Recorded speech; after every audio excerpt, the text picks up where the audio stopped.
Hey what's up buddies. तो यार आज की हमारी मूवी का नाम है द आर्कटिक कॉन्वे। जब अलाइड फोर्स मिलकर जर्मनी के खिलाफ युद्ध लड़ रहे होते हैं और इस लड़ाई पे भी सोवियत यूनियन यानी रसिया भी उतर जाती है, लेकिन उनके पास हथियारों की कमी हो जाती है।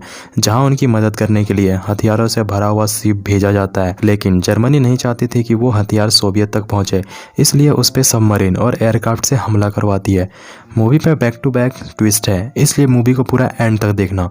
तो कहानी की शुरुआत होती है 1942 से, जहां हम एक जहाज के बेड़े को देखते हैं जो कि हथियारों से लैस थी, जिनका समुद्र पे आज चौथा दिन था। तभी अचानक समुद्र के नीचे हलचल होने लगती है। सभी लोग शिप के डेक की ओर भागते हैं, जहां एक आदमी कैप्टन को इशारा करते हुए बताता है कि सामने जर्मनी शिप है। कैप्टन अपने आदमियों को हमले के लिए रेडी करता है। तभी एक जहाज पे बॉम्ब आकर गिरती है और एक जोरदार धमाके के साथ उनकी जहाज समुद्र पे डूब जाती है। सभी लोग यहाँ पे काफी ज्यादा डर जाते हैं। तभी पीछे से ब्रिटिश एयरक्राफ्ट इनकी बैकअप के लिए आ जाती है और वो सबमरीन के ऊपर बॉम्ब गिराती है, जिससे वो सबमरीन वहां से चली जाती है। अब इधर हम जहाज के कैप्टन स्कार को देखते हैं, जो रेगल हेड के साथ आगे की प्लानिंग कर रहा होता है।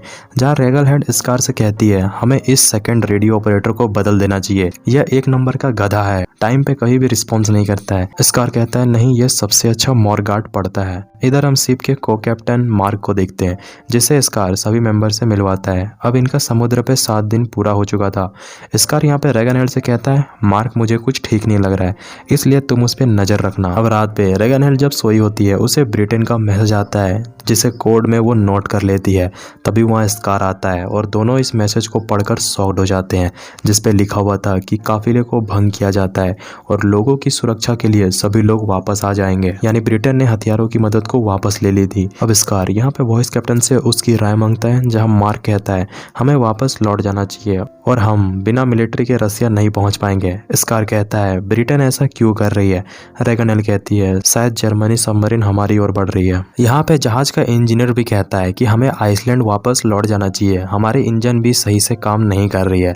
लेकिन यहाँ पे कैप्टन का दिमाग में तो कुछ और ही चल रहा था। कैप्टन कहता है, हमारे मित्र देश को हथियारों की जरूरत है, इसलिए हम वह किसी भी हाल में जाएंगे।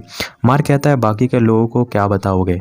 कैप्टन कहता है, उन्हें उतना ही बताओ जितना उनके लिए जानना जरूरी है। अब जितने भी बाकी 7 जहाज थे सभी वापस निकल जाते हैं।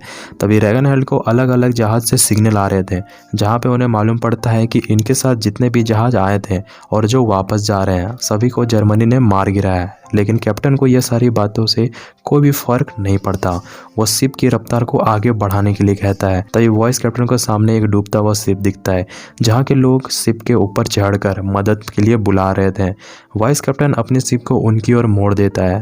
तभी उस शिप में एक जोरदार धमाका होता है और सभी लोग मारे जाते हैं। तभी कैप्टन डेक में आकर धमाके वाली जगह को देखता है, जहाँ गौर से देखने पर कैप्टन को समुद्र पर बिछाए हुए माइंस बॉम्ब दिख जाते हैं और वो शिप को रुकवा देता है। मार्क यहाँ पे 2 लोगों को रस्सी और लाइफ जैकेट पहनाकर समुद्र में उतरवाता है, जहां वो दोनों बड़े सावधानी के साथ माइंस को हटाते हैं। तभी अचानक एक आदमी समुद्र पे गिर जाता है। बाकी जहाज के लोग उसके ऊपर रस्सी फेंकते हैं, लेकिन वो रस्सी पकड़ नहीं पाता है और वो समुद्र में कहीं खो जाता है। और कैप्टन शिप को नहीं रोकता, क्योंकि जगह जगह पे माइंस लगे हुए थे। बाकी शिप के मेंबर्स कैप्टन के इस फैसले से काफ़ी ज़्यादा अनसेटिस्फाइड होते हैं।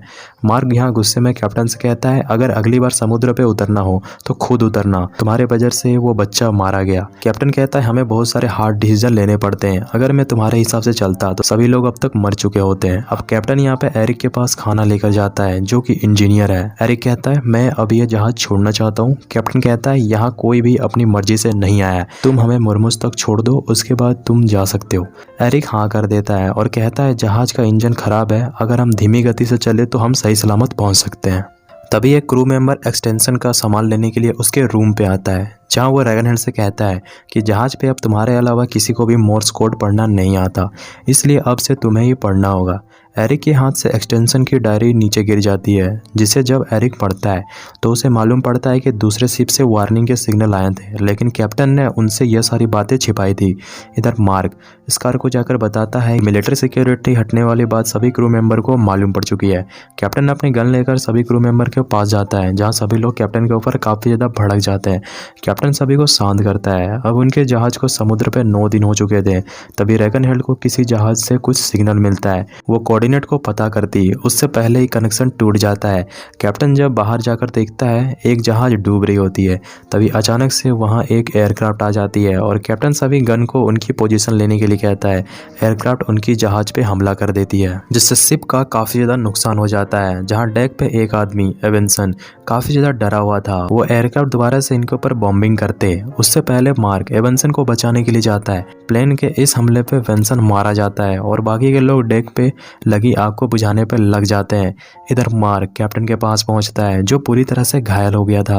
वो कैप्टन को केबिन में लेकर जाते हैं और उसका इलाज करने लगते हैं। और इधर जर्मन प्लेन ने अब तक हमला करना नहीं रोका है। इधर जोहान बार बार कोशिश करते करते प्लेन पे एम करके उसे गिरा देता है। शिप में सभी लोग डरे हुए थे और कैप्टन की हालत भी काफी खराब थी।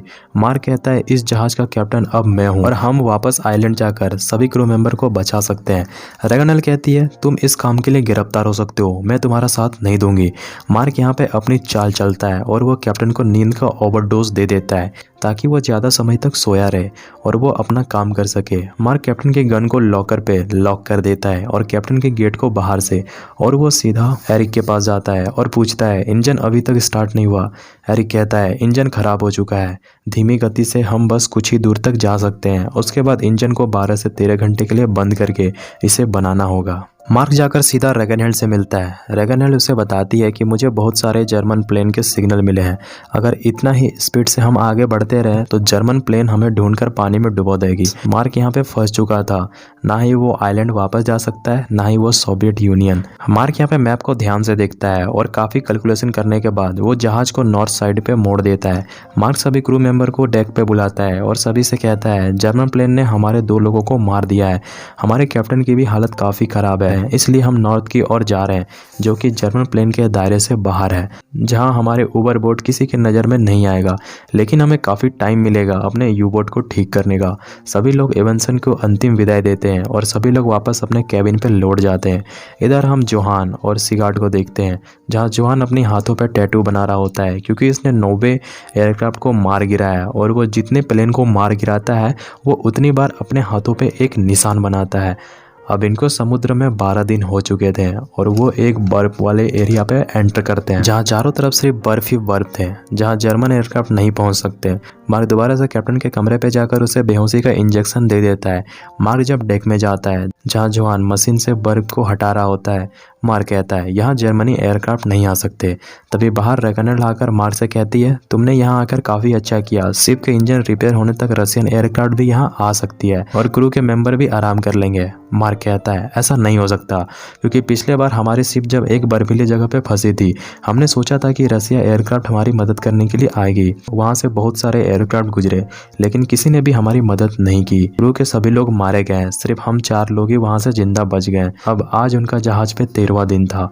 मार्क जब कैप्टन के रूम पे जाता है, कैप्टन वहां पे नहीं था। वो जाकर कैप्टन को इधर उधर ढूंढने लगता है, उसे कहीं नहीं मिलता। मार्क सीधा बेसमेंट में जाता है जहाँ हथियार रखे हुए थे, जहाँ कैप्टन एक कोने पर गन लेकर बैठा हुआ था। मार्क डरते हुए कैप्टन के पास जाता है कि मैंने तुम्हें इसलिए लॉक किया था ताकि कोई तुम्हें परेशान ना करे। मार्क कैप्टन को उसकी चाबियां दे देता है। तभी वहाँ रेगनहेल्ड आकर बताती है कि हमारे रेंज पे एक जर्मन जहाज है। कैप्टन सभी को उनकी पोजीशन लेने के लिए कहता है और हाइपर गन को लोडिंग करने के लिए कहता है।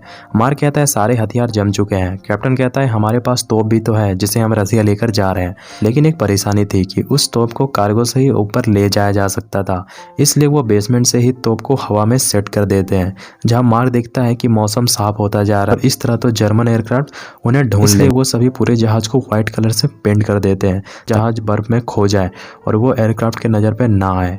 इधर सभी लोग काफ़ी ज़्यादा डरे हुए थे कि उनके पास सिर्फ एक ही मौका मिलेगा प्लेन को गिराने का। एक आदमी सभी को अलर्ट करता है कि प्लेन आ रही है। मार्क कहता है अगर उसने हमें देख लिया होगा तो वो अपने पहले दोस्तों को बुलाएगा। कैप्टन कहता है जरूरी नहीं है। मार्क अपने आदमियों से पूछता है कितने प्लेन हमारी ओर आ रहे हैं।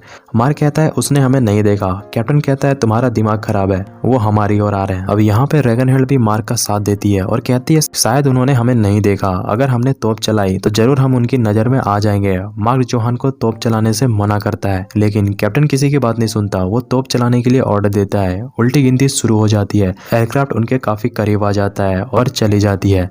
जोहान तोप नहीं चलाता और सभी लोग यहाँ पे राहत की सांस लेते हैं।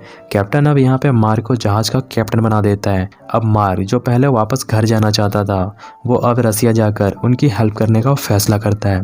और इसी के साथ मूवी यहीं पे डी एंड हो जाती है।